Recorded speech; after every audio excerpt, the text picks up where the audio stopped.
MSc PhD।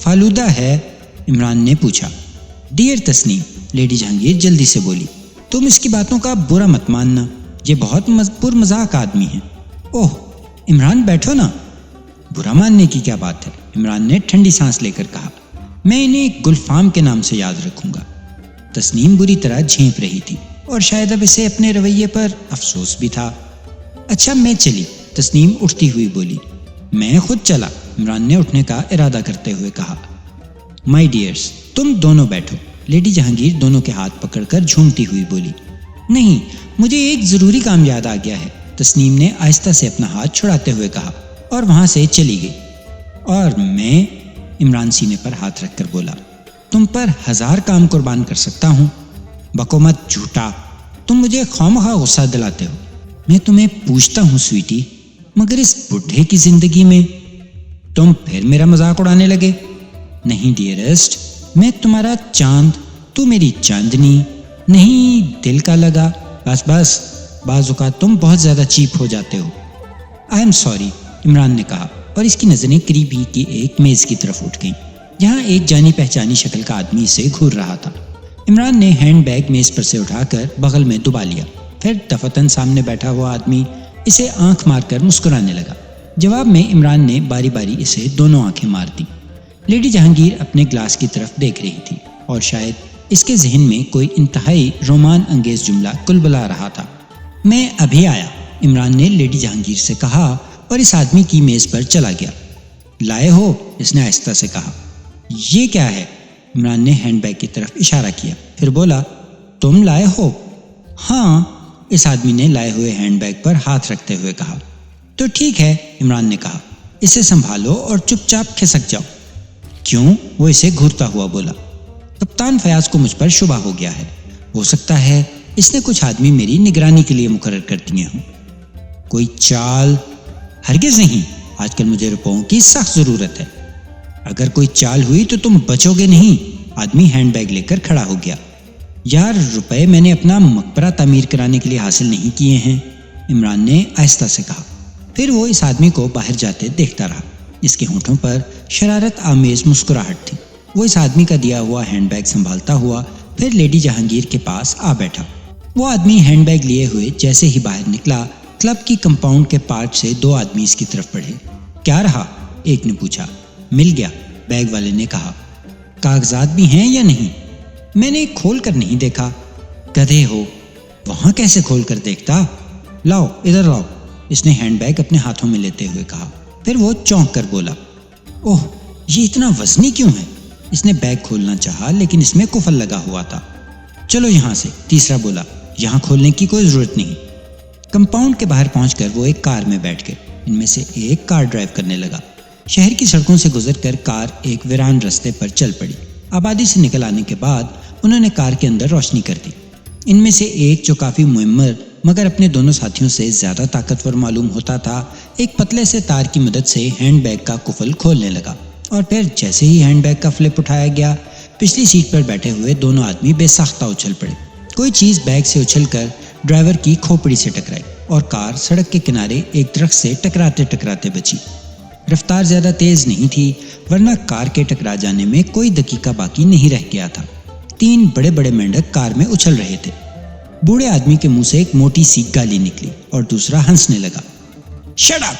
بوڑھا حلق کے بل چیخا۔ تم گدھے ہو، تمہاری بدولت۔ جناب میں کیا کرتا، میں اسے وہاں کیسے کھول سکتا تھا؟ اس کا بھی تو خیال تھا کہ کہیں پولیس نہ ساتھ لگی ہو۔ بکواس مت کرو، پہلے ہی اطمینان کر چکا تھا، وہاں پولیس کا کوئی آدمی نہیں تھا۔ کیا تم مجھے معمولی آدمی سمجھتے ہو؟ اب اس لونڈے کی موت آ گئی ہے۔ ارے تم تو گاڑی روک دو۔ کار رک گئی۔ بوڑھا تھوڑی دیر تک سوچتا رہا، پھر بولا، کلب میں اس کے ساتھ اور کون تھا؟ ایک خوبصورت سی عورت، دونوں پی رہے تھے۔ غلط ہے، عمران شراب نہیں پیتا۔ پی رہا تھا جناب۔ بوڑھا پھر کسی سوچ میں پڑ گیا۔ چلو چلو واپس چلو، وہ کچھ دیر بعد بولا، میں اسے وہیں کلب میں مار ڈالوں گا۔ کار پھر شہر کی طرف مڑ گئی۔ میرا خیال ہے کہ وہ اب تک مر چکا ہوگا، بوڑھے کے قریب بیٹھے ہوئے آدمی نے کہا۔ نہیں، وہ تمہاری طرح احمق نہیں ہے، بوڑھا جھنجھلا کر بولا۔ اس نے ہمیں دھوکہ دیا ہے تو خود بھی تو غافل نہ ہوگا، تب تو وہ کلب ہی سے چلا گیا ہوگا۔ بحث مت کرو،